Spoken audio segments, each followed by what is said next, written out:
welcome back to the channel, guys. So today we are here with Yash, who is a DJJ certified RPAS instructor, and he's going to tell us everything about drones in India, what is the criteria, what you can get out of it, and all the other things, that certifications, the different categories, and so on.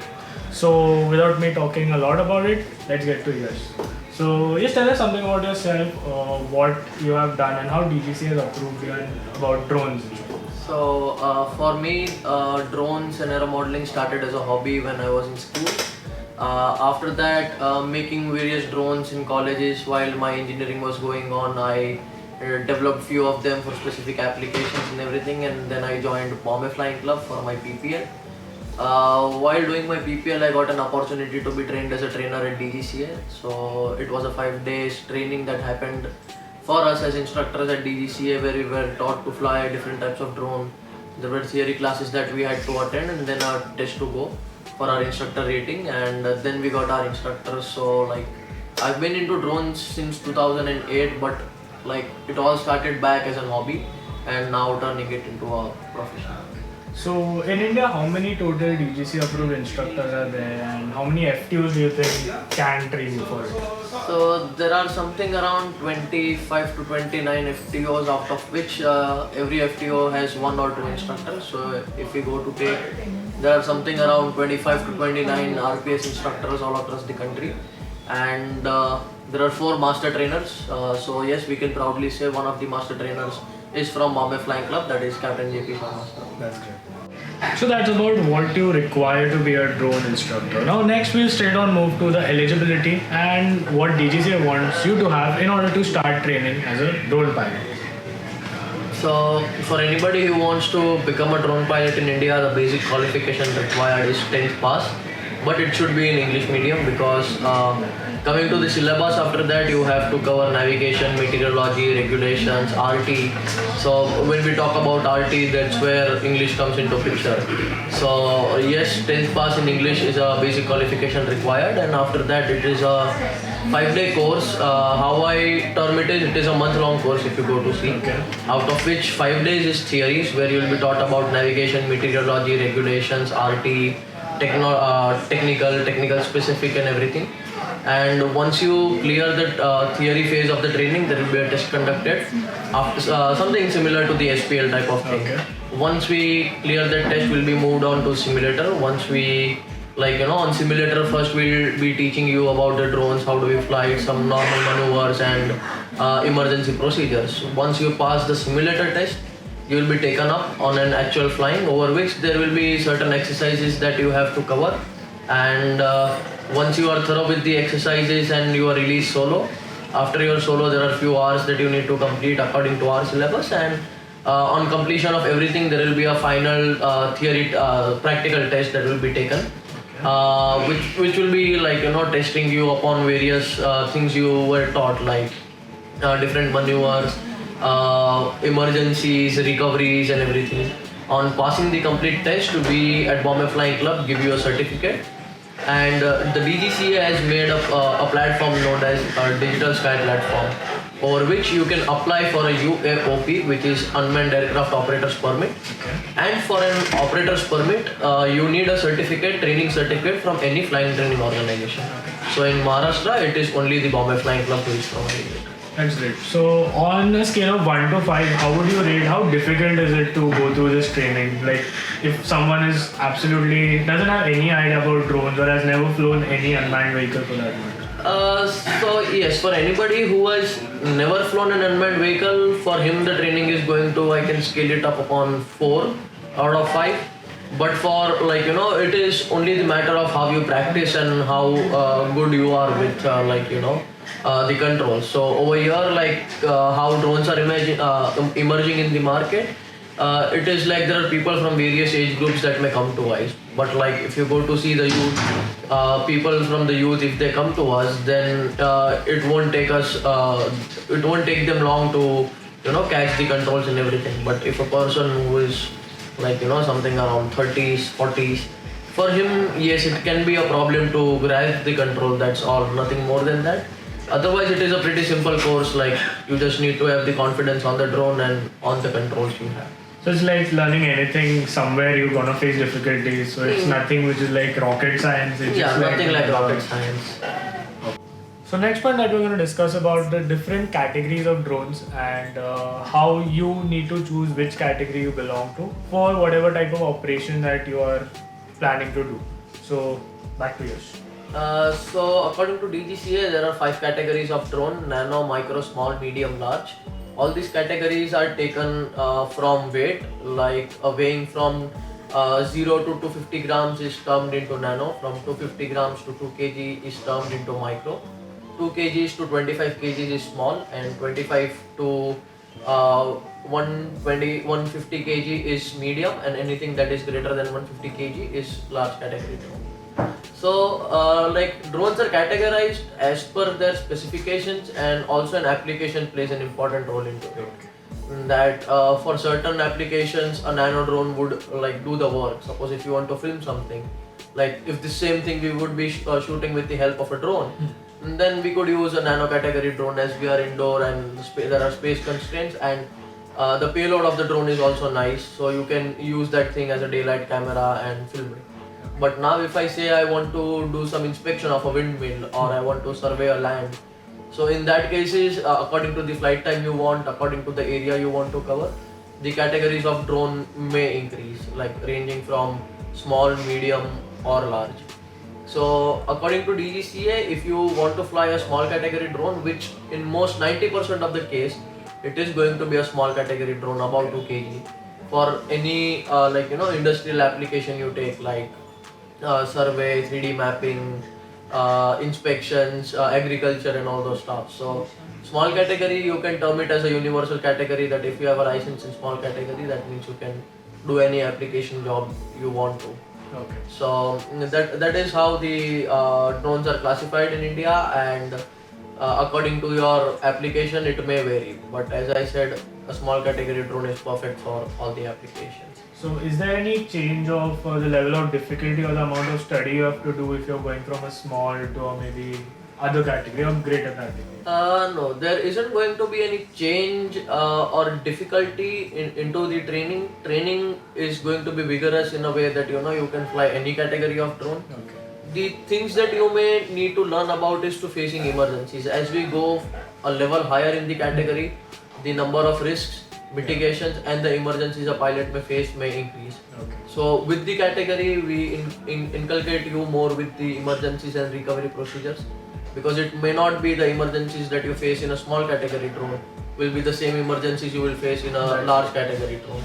So that is how we come into picture, and like how we can term it in aviation is like we first learned to fly a Cessna and then we moved to Airbus or Boeing. It's a similar thing, and even if you go to see, the controls are the same, like aileron, elevator, rudder, throttle. The basic mechanism, everything. Perfect. So all these things are going to be same as as usual. There is no change in the controls. It is only the change in the handling of the machine. So that's what we have to learn as we move or upgrade our categories. So the next point that we're going to discuss is about how can you take drone flying as a profession and how much you can earn through it. So Yash is going to tell us the different things and different aspects about it, and there you go. So taking up drones as a profession, so the first thing is you should have a valid license, and valid in the sense from a valid organization and for a valid period of time. So that is the Bombay Flying Club in Maharashtra, and we are one of the first flying training institution to get a UI and certified drone, and have applied to DGCA for other paperwork as well. So I guess it will be sorted out soon, and we'll get the permission to start. But one more thing I would like to put light on here is there are many drone training institutes in the market which claim that you can become a trainer from here or anything like that. But that is not going to work when it comes to DGCA. Yeah. So when you have a certificate from the Bombay Flying Club, only then DGCA is going to issue you a UAOP. Whereas if you go from other institutions which are there across India, not FTOs but like private organizations, if you go through them, then there is no use of that thing. They might charge you less, or They might be more convenient in terms of syllabus and everything, but when it comes to legalities, they aren't legal to train you. So it will just be like a certificate and not an approved license from the government, that kind of thing. Yes. So if you want to take a license from the government, then that certificate should be from Bombay Flying Club or any other flying training organization. So in that case, if you have a valid license, valid operator's permit, then you can apply for various things. Like there are many tenders going up in the market. There are many firms looking, like many companies looking for drone pilots who are into mapping, agricultural survey, everything. Now to only talk about the current situation, in the COVID situation, Mumbai police was looking for drone pilots. Now there are agricultural companies who are looking to spray their crops, or now they are looking to sanitize the country using drones. Coming to locust problems, even at that time agricultural companies and farmers were looking for drone pilots who could help them. So in the current scenario, there are many ways in which a drone pilot can earn.